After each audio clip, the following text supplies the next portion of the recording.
Welcome back, dear friends, to your daily dose of ancient wisdom. Today we continue our reading of Srimad Bhagavata Mahapurana, Book 2, Discourse 10, the 10 characteristic features of the Bhagavata.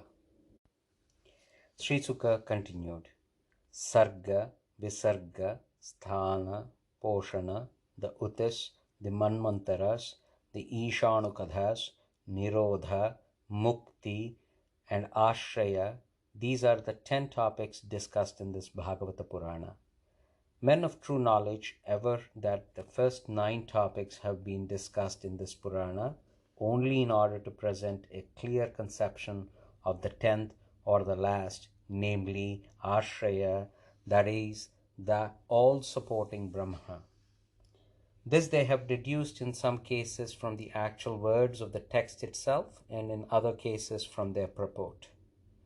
The creation, in the reverse order of gross and the subtle elements, the senses of perception and the organs of action and the mind, the ego and the Mahat Tattva, the principles of cosmic intelligence, due to the disturbance in the equilibrium, and the resultant transformation of the 3 gunas or modes of Prakriti brought about by the will of God has been spoken as Sarga, and the creation of animate and inanimate beings by Brahma himself born to the cosmic being is called Visarga.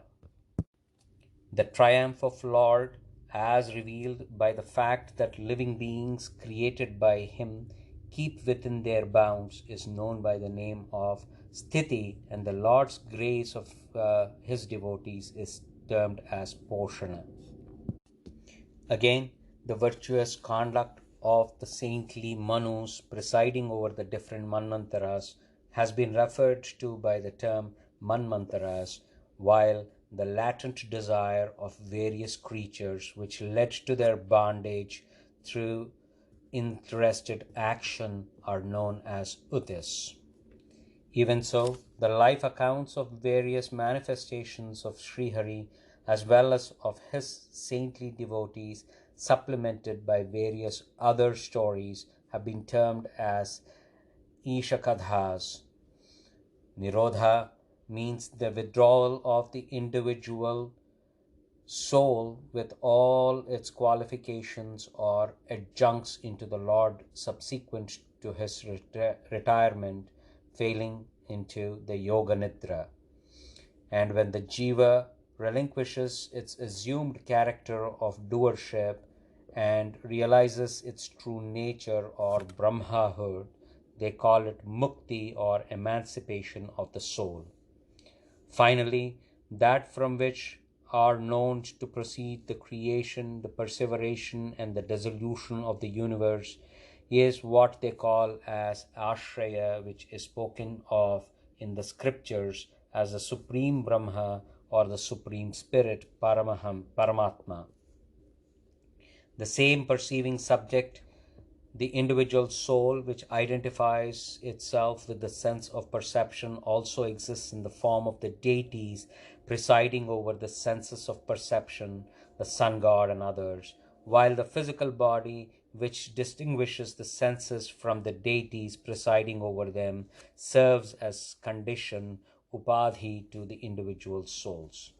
When it is clear that in absence of any one of these we cannot perceive the other two, it follows that he, God who knows all the 3, is the Ashraya or support of all, and this latter has no other support than himself. When the aforesaid cosmic being emerged from the egg-shaped universe and stood apart, he began to look out for a foothold for himself, and with this object in view, that being of pure intention created the holy waters. Having evolved from the Supreme Person, also called Nara, these waters were known as Nara, which proceeds from Nara. And since he lived on these waters of his own creation for 1,000 celestial years, he became to known as Narayana, he who resides on Nara. The gross elements, the material of which this universe is made, karma, the destiny of jivas, time, the mutability of matter, and the jivas exist only by his grace and cease to exist the moment he grows indifferent towards them. Awakening from his yoga nidra or deep trance, Lord Narayana, who was all alone till this moment, now sought to multiply himself, and by a dint of his maya of wonderful energy, split up his effluent seed body into three parts: the Adidaiva, the Adhyatma, and Adibhuta. Hear now, O Parikshit, how the unitary energy of the Lord can be divided into three parts. When the cosmic being viscerated himself, there arose from the space within his body the acuteness of senses, strength of will, and strength of body as well. And from these sprang up prana, the chief of all vital airs. Just as the attendants of a king follow him, even so the senses in all living beings are active when the prana is active, but cease to be active the moment this prana becomes inactive. With the free movement of prana, the cosmic being was overcome with hunger and thirst, and moment he felt inclined to eat and drink, a mouth appeared in him in the first instance. From the mouth came out the palate, in which the sense of taste was produced, and thence were evolved the different kinds of tastes which are experienced by the sense of taste, as well as the deity presiding over the same. When the cosmic being felt inclined to speak, there emanated from his mouth the god of fire, the deity presiding over the organ of speech. The organ of speech itself and the act of speaking, which depend both on the organ of speech and the deity presiding over the same. Till then, cosmic being remained underwater, controlling his breath for a pretty long time. When, however, his breath sought an outlet and pressed forward, a pair of nostrils appeared in him. And as he felt inclined to perceive smell, there appeared in his nose the olfactory sense, as well as the wind god, the deity presiding over the sense of smell, the bearer of smell. When there was darkness all about him, and he felt inclined to see himself and other things, there appeared in him a pair of eyes, the sun god, the deity presiding over the sense of sight, and the sense of sight, and thence followed the perception of color, the object of sight. On the Vedas presiding to awaken him through the hymns of praise addressed to him, and on the cosmic being feeling inclined to hear them, there appeared in him a pair of ears, the Digdevatas, the deities presiding over the four quarters, as well as the auditory skills, as well as the auditory sense itself, and thence followed the perception of sound, the object of auditory sense.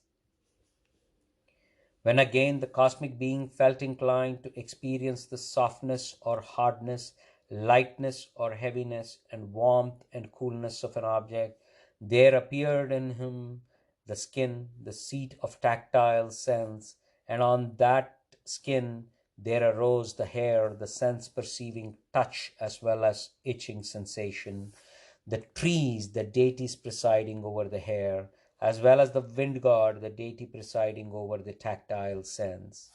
Nay, he also covered all over his skin, within as well as without, by the tactile sense, when followed the perception of touch, the object of tactile sense. As soon as the cosmic being felt inclined to perform various acts, a pair of hands grew out of him. In these hands there appeared the faculty of grasping things, and even so Indra, the deity presiding over this faculty, as well as the act of grasping, which depends both on the faculty of grasping and the deity presiding over it. Even as the cosmic being felt inclined to walk according to his will, a pair of feet grew out of him, and along with them appeared Lord Vishnu, the deity presiding over the feet, himself, as well as the faculty of locomotion within, with the help of which people procure the material for sacrifice. When the cosmic being craved for offspring, sexual enjoyment and immortality, heavenly bliss, proclubed through a pious married life, a penis grew out of him, and even so there appeared in him the faculty of copulation, the god Prajapati, the deity presiding over this faculty, and the pleasure arising from sexual commerce, which depends both on faculty of coition and the deity presiding over the same. On the cosmic being feeling the urge to avoid excrement, there appeared in him the anus and thereafter the faculty of defecation, and then the god Mitra, the deity presiding over the organ of evacuation, as well as the act of defecation, which depends both on the faculty of evacuation and deity presiding over it.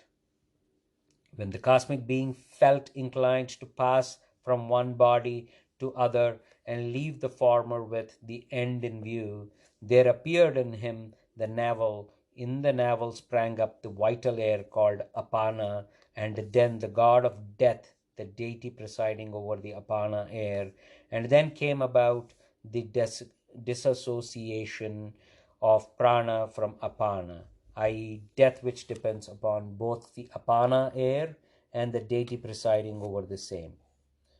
On the cosmic being feeling inclined to take food and drink, there appeared in him the cavity of the abdomen, the intestines, and the network of veins and arteries, as well as seas, the deities presiding over the intestines, and rivers, the deities presiding over the blood vessels, and even so satisfaction and nutrition, the former of which depend on the intestines and the seas, and the latter on the veins and arteries and rivers. When cosmic being felt inclined to contemplate on his own Maya, the wonderful energy, there appeared in him the heart, and thereafter the mind, then the moon, the deity presiding over the mind, and last of all, violation and desire, the two functions of mind. From the elements of earth, water, and fire were evolved the seven constituents of the body of the cosmic being, namely the thick outer skin, the thin inner skin, flesh, blood, fat, marrow, and bone. Even so, from ether, water, and air sprang up his vital air. The sense of perception are all directed towards their object, and the object of senses are born of the ego, the source of the elements. Mind is the seat of all morbid feeling, while intellect reveals us the reality of all objects. I have thus described to you the gross form of Lord. It is enveloped outside by 8 seats, namely earth, water, fire, air, ether, the ego, the Mahat Tattva, and Prakriti. Beyond this is Lord's most subtle form, which is unmanifest, unqualified, having no beginning, middle, or end, eternal, and outside the realm of mind and speech. Both the subtle and gross forms of the Lord, which I have described to you, are creation of Lord's Maya. Hence the wise refuse to accept either for worship. The Supreme Lord is really actionless. It is by his own Maya that he becomes active. Assuming the form of Brahma, he reveals himself in the form of word and what it denotes, and evolves many a name and form and activity. Prajapatis, Manus, gods, rishis, the various classes of mains, siddhas, charanas, the Gandharvas, the Vidyadharas, Asuras, Guhyakas, Kinnaras, Apsaras, Nagas, serpents, Kimpurushas, Matrakas, Rakshasas, Pishachas, Pretas, Bhutas, Vinayakas, Kushmandas, Ummadas, Vetalas, Yatudhanas, and Grahas, birds, reptiles, beasts of prey, and other animals, trees, mountains, and all other names and forms in the universe, O King, are his. All other creatures, both animate and inanimate, whether viviparous, oviparous, sweat-born, or sprouting from soil, and living either in water, on land, or in air, are the good, bad, or mixed fruit of corresponding actions done in the past. The predominance of sattva, rajas, and tamas is severally responsible for the birth as God, as a human being, and as a denizen of hell, or as a member of subhuman species. Each of these three destinies is again subdivided into three varieties according to each of the three gunas is eclipsed by either of the other two gunas or not. Having assumed the form of Vishnu, who is all virtue, for the support and the sustenance of the world, the same Lord perceives and sustains this universe by appearing from time to time in the guise of animals, men, and gods. Again, when the time comes, the Lord appears as Rudra, the god of destruction, from the fire of universal destruction, and dissolves this universe, once created by himself, even as a blast blows away a mass of clouds. The Lord, who is possessed of inconceivable power, has been described as above as the creator, the perceiver, and the destroyer of the universe. The wise, however, should not regard him only as such, for he is even beyond this description. The Supreme has no doership in relation to the creation and other activities connected with this universe. Shruti texts ascribe it to him only with a view to denying it from the same has been superimposed on him by Maya. I have told you about the great Kalpa cycle connected with the appearance of Brahma, as also about the other smaller Kalpas. The process of creation is the same in all Kalpas, the only difference being that during a Mahakalpa, the Kalpa immediately following the Mahapralaya or final dissolution, the whole process of creation begins anew, including even the transformation of matter from the evolution of Mahat down to the crystallization of the five elements. While in the other kalpas, the kalpas following a night of Brahma, it is only the bodies of animate and inanimate beings that are created anew. I shall describe in full the measure of time, both gross and subtle, the duration of kalpa and its divisions later on. Now hear the story of Padmakalpa. Saunaka said, Sutta, you told us how Vidura, who was the foremost of Lord's devotees, left his kith and kin, so very difficult to part with, and travelled on foot all the sacred places on earth's surface. Where did he come to have a talk with the sage Maitreya, the son of Kushara, on spiritual topics? And what was the truth that the venerable sage taught to Vidura in response to later's query? Tell us all the stories of Vidura, O gentle Sutta, as also the circumstances in which he left his kinsmen and what led to his return. Sutta said, King Parikshit too asked this very question. I now proceed to reproduce to you the discourse that the great Sukha gave in response to King's queries. Thus ends the 10th discourse entitled The Disposition of the Limbs of the Cosmic Being in the Book 2 of the Great and Glorious Bhagavata Purana, otherwise known as Paramahamsa Samhita, a collection of 18,000 verses composed by the the sage Vedavyasa, marking the end of Book 2. Thank you.